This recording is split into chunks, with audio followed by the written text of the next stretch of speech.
Secunderabad Congress ticket ఎవరికి? బొంతు రామ్మోహన్కా, దానం నాగేందర్కా? మొన్నటి వరకు బీఆర్ఎస్లో ఉన్న బొంతు రామ్మోహన్ సడన్గా కాంగ్రెస్లో చేరిపోయినారు. ఆయన చేరింది లోక్సభ ఎలక్షన్స్లో పోటీ చేసేందుకు, కాంగ్రెస్ నుంచి టికెట్ కోసం ఆయన ఆ పార్టీలో చేరిండు. Secunderabad first option, Malkajgiri second option.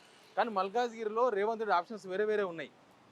ఇప్పుడు రంజిత్ రెడ్డి, లేకపోతే మహేందర్ రెడ్డి వాళ్ళ ఫ్యామిలీ, వాళ్ళ సునీత రెడ్డి ఆయన భార్య వాళ్ళు ఉన్నారు. కాబట్టి సికింద్రాబాద్ టికెట్ అయితే ఓకే, నీకు ఇవ్వడానికి మాకు అభ్యంతరం లేదని ఒక ఆయనకు ఇవ్వాల్సిన హామీ ఇచ్చిండ్రు బొంతు రామ్మోహన్కు.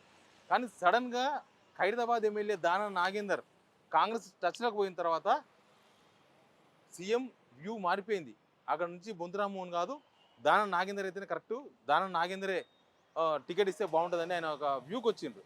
దాంతోన దానం నాగేందర్కు కాంగ్రెస్ పార్టీలోకి చేరే కన్నా ముందు ఇచ్చిన హామీ, నువ్వు సికింద్రాబాద్ ఎంపీగా పోటీ చేయాలి, నీకు టికెట్ ఇస్తున్నామని. దానం నాగేందర్కు ధైర్యం సరిపోలేదు. ఆయన ఆల్రెడీ ఎమ్మెల్యేగా ఉన్నారు ఖైరతాబాదు.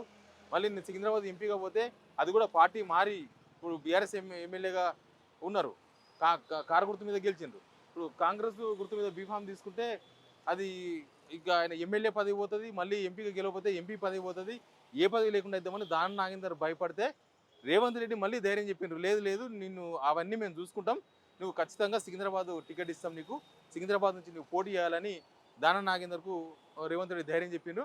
ఇప్పుడు బొంతు రామ్మోహన్ పరిస్థితి ఏంది? బొంతు రామ్మోహన్ అసలు బీఆర్ఎస్లో టికెట్ ఇస్తలేరు, బీఆర్ఎస్లో ఏ టికెట్ హామీ లేదు, అసలు ఎన్నిసార్లు అడిగినా రెస్పాండ్ అయితే లేరు అని దాంతోనే ఆయన వచ్చి కాంగ్రెస్ పార్టీలో ఏరితే ఇప్పుడు బొంతు రామ్మోహన్ సిచ్యువేషన్ ఏందో ఎవరికి అర్థమైతే లేదు. బొంతు రామ్మోహన్కి సికింద్రాబాద్ ఆప్షన్ కాకపోతే ఇంకా వేరే ఆప్షన్ ఏం లేదు. ఆయనకు ఇస్తే సికింద్రాబాద్ ఇవ్వాలి, లేకపోతే నో టికెట్, నో లోక్సభ ఎలక్షన్స్లో ఆయన పోటీ చేసే అవకాశమే లేదు. కాబట్టి ఆయన చేరినప్పుడేమో చాలా ఉత్సాహంగా లోక్సభ ఎలక్షన్స్లో నాకు టికెట్ వస్తుంది, నాకు హామీ వచ్చింది అన్న ఒక సంతోషంతో కాంగ్రెస్ చేరిండు. తీరా దానం నాగేందర్ చేరికలో లేడు బొంతు రామ్మోహన్. దానం నాగేందర్ చేరే కార్యక్రమాల్లో కూడా బొంతు రామ్మోహన్ సమాచారం కూడా లేదు. బొంతు రామ్మోహన్ దానం నాగేందర్ చేరిన తర్వాత, ఈ విషయం బయటకు వచ్చిన తర్వాత అసలు దానం నాగేందర్ సికింద్రాబాద్ టికెట్ ఇస్తే నా పరిస్థితి ఏందని బొంతు రామ్మోహన్ సీఎం రేవంత్ రెడ్డిని కలిసి ప్రయత్నం చేసిండ్రు. 2-3 సార్లు అపాయింట్మెంట్ అడిగితే కూడా అపాయింట్మెంట్ దొరకలేదన్నట్టుగా మనకు సమాచారం ఉంది. బొంతు రామ్మోహన్ రేవంత్ రెడ్డి కలిసేందుకు ప్రస్తుతం ఇష్టంగా లేరు.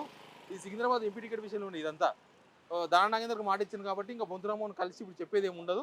కాబట్టి దానం నాగేందర్కు అవకాశం ఇస్తున్నారు కాబట్టి బొంతు రామ్మోహన్కు అపాయింట్మెంట్ ఇవ్వలేదు సీఎం రేవంత్ రెడ్డి. కలిసే ప్రయత్నం చేస్తే కూడా సీఎం కలవలేదని. ఇప్పుడు ఢిల్లీలో ఉన్నారు సీఎం రేవంత్ రెడ్డి. ఆల్మోస్ట్ ఆయన అనుకున్న లిస్టు మొత్తం ఇక్కడ నుంచి తయారు చేసుకొని పోయినరు. ఇక్కడ నుంచి ఏ కాన్స్టిట్యూన్సీ నుంచి ఎవరెవరని ఆయన ఒక బ్లూ ప్రింట్తో ఇక్కడ నుంచి ఢిల్లీకి పోయినరు. అక్కడ మీటింగ్లో ఆల్మోస్ట్ ఆయన అనుకున్నదే, రేవంత్ రెడ్డికి ఆల్రెడీ ఫ్రీడమ్ ఇచ్చిందని చెప్తున్నారు. నువ్వు ఎవరికి టికెట్ ఇవ్వాలనేది ఆల్రెడీ కొంత లిస్టు ప్రిపేర్ చేసుకొని రావాలని. ఆయన అసెంబ్లీ ఎలక్షన్స్లో అయితేనేమో 1:3 ఒక కాన్స్టిట్యున్సీకి 3 అభ్యర్థులను ప్రింట్ తీసుకొని పోయిండు. కానీ ఇప్పుడు అట్లా లేదు, 1:1 ఒక కాన్స్టిట్యున్సీకి ఒక్కరిని మాత్రమే టికెట్ తీసుకొని పోయిండు. బహుశా అవే పేర్లు ఫైనల్ అయ్యే అవకాశం ఉందని చెప్తున్నారు.